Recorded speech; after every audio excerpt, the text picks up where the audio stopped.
USA podcast. Welcome. Different location, you guys. Like at this point, we're in the Caribbean today. Yeah, at this point, Kasar Krema, confirm. We could be in a city near you. We could be in a city. Hit us up. So we hope you guys had a great weekend, a great week, and that you listened to our previous episode, which was awesome. I had a really great time discussing it. Do you know what I liked most about that episode? Tell us. The coffee. You rather coffee, but anyway, I'm not gonna judge. Anyway, cheese where it's at. But in the previous episode, we were talking about a season, a reason, or a lifetime. A reason, a season, or a lifetime. Mm-hmm. Talking about our divine appointments with people. In friendships. In friendships, most specifically, yeah. And in this episode, we're going to be talking about divine appointments in relationships. Mm-hmm. Yeah. So, is that a thing? Yes, I don't think so. Exactly. Firstly, I'd like to say, before we get to the juice, I don't think it's a thing. Same. So if you're here and you thought you were going to come here and I was going to tell you that, you're in the relationship for the right reasons. You're not.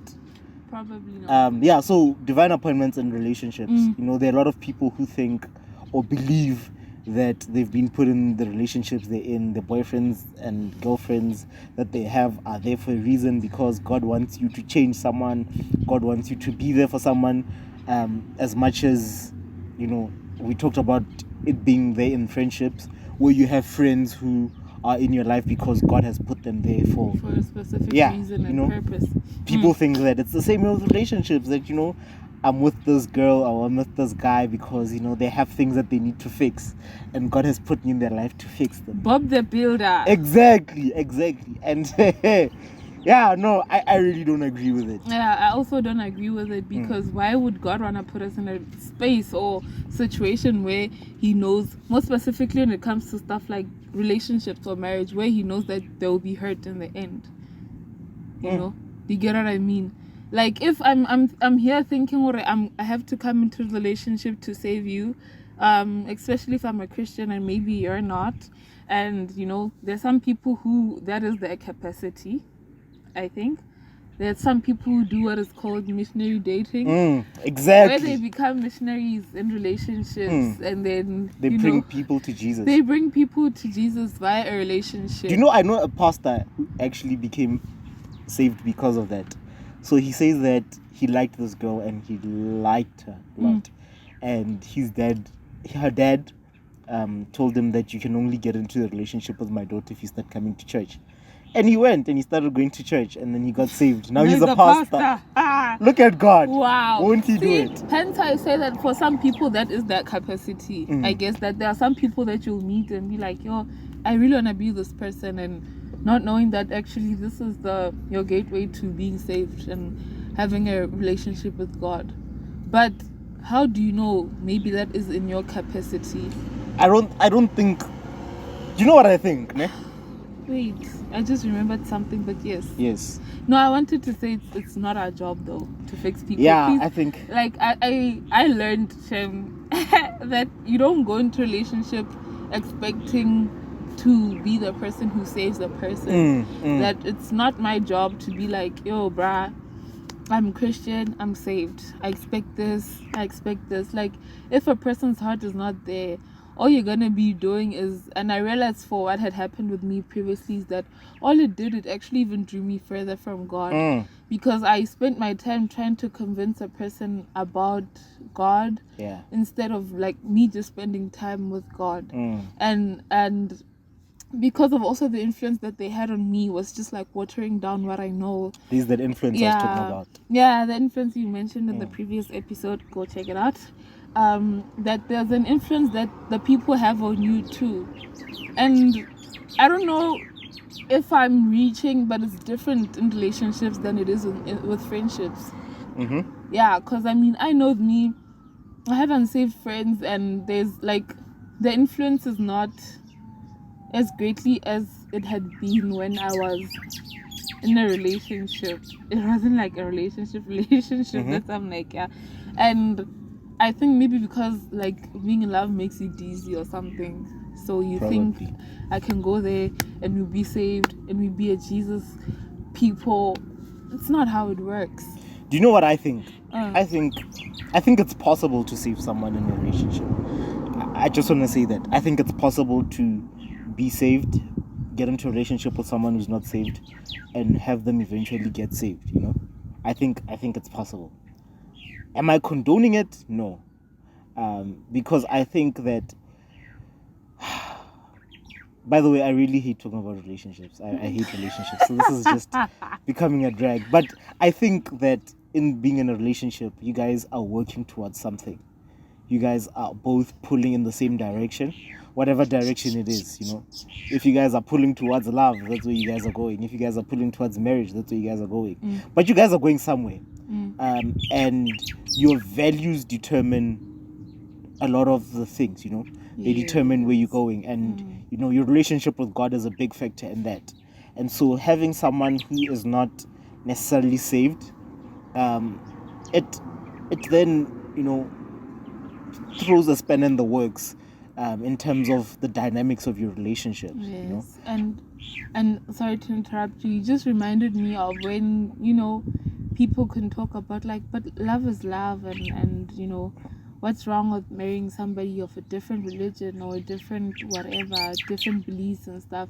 I don't think people realize how deep it can get when you have to make serious decisions. Yes. When you realize that your value systems are really different, and maybe you're not seeing eye to eye, because I mean, love is not always enough, and that's the truth of the matter.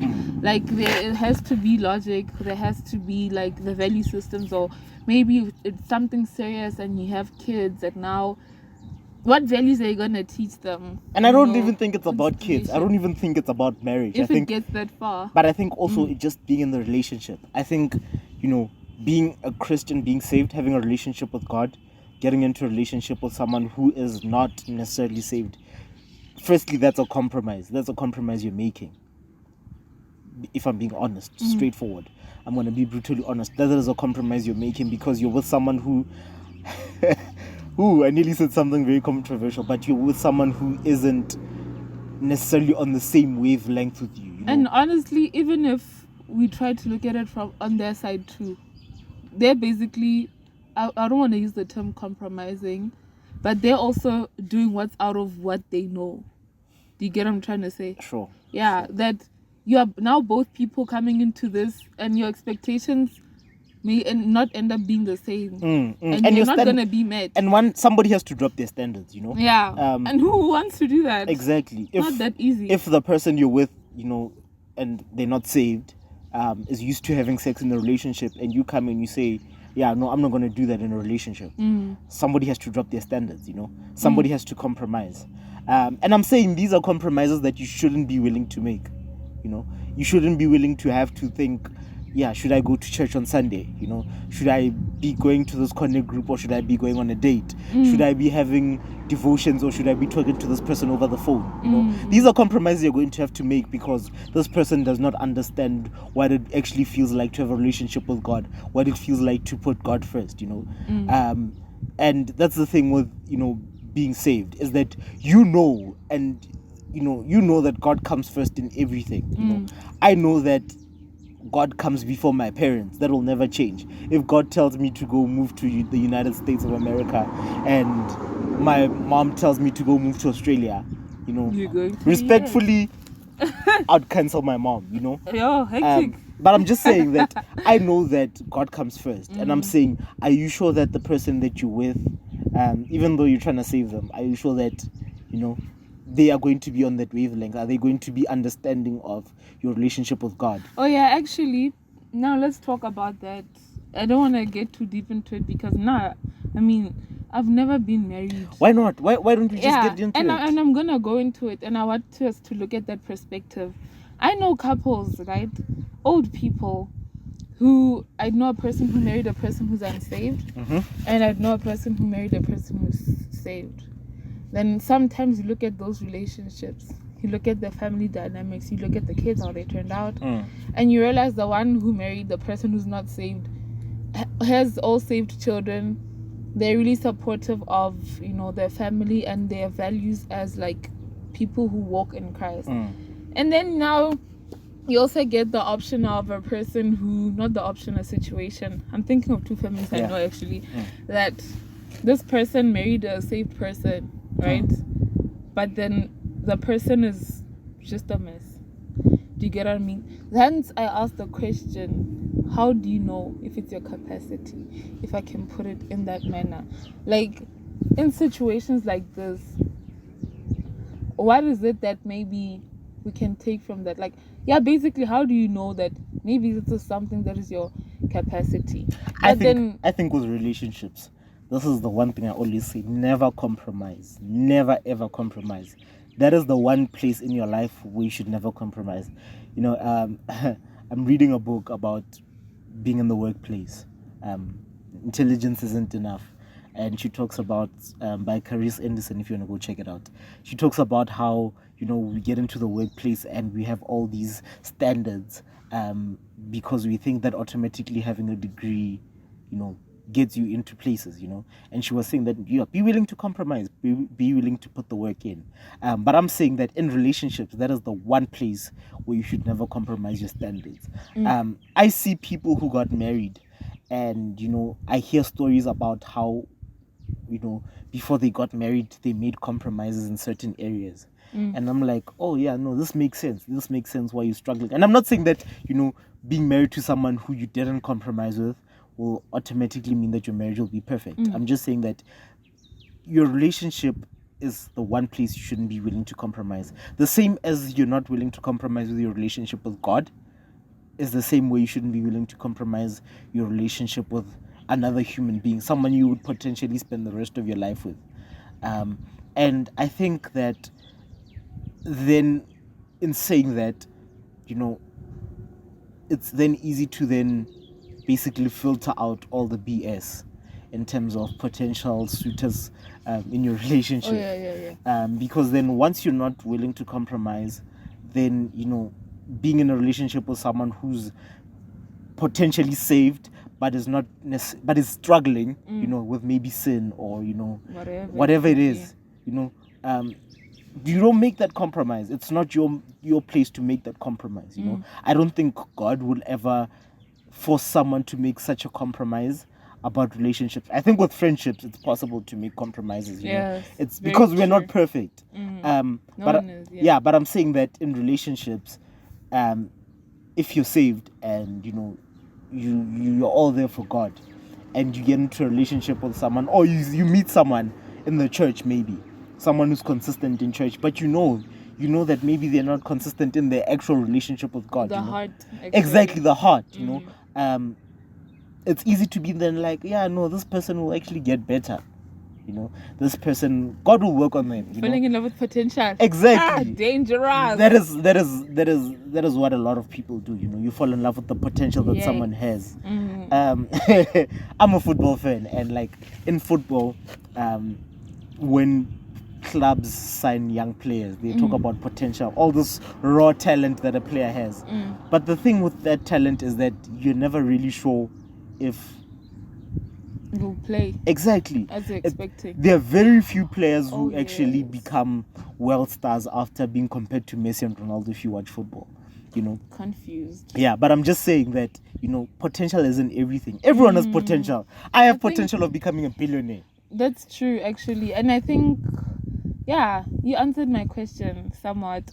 But then now that you're talking about potential, it just made me think of my life. And that how easy it is to fall in love with potential, that you'd be like, okay, this person is on the fence and stuff. Because I notice also that as you grow closer the relationship with God, you know what you're not going to compromise when looking specifically for a life partner. But do you know what I also think? I think that is also manipulative. It is very selfish to fall in love with potential. I mean, look at your relationship with Jesus. Did Jesus fall in love with you, or did God fall in love with you because of the potential you have to be a good Christian? Yeah, to be someone. No, he fell in love with you because of who you are. Yeah. You know? And getting into a relationship with someone because you think that, oh my goodness, this person could be such. Go far. Yeah, this person is perfect. This person is not saved, but they would be such an amazing Christian because of the way they love people. You know, that's very selfish, because you're saying that, you know, yes, I get that you're not perfect, but you can be better. you can be perfect. And the sad part is that we eventually end up pushing people to what may not even be for their capacity at that time. Yes. We then be like, you have to be like this. Guys, that used to be me. Yo, back in high school, I remember like I was in a situation. I remember, no, let's Bible study together. Child. Yeah, and the thing with a relationship with God is that no one can push you to have a relationship with God. Yes. Your parents could do anything. They could force you to read the Bible. You could know the Bible in and out and still not have a relationship with God. Exactly. And that's the thing. You don't know when, you don't know what God's timeline for someone is. You might think that, yes, this person is not saved.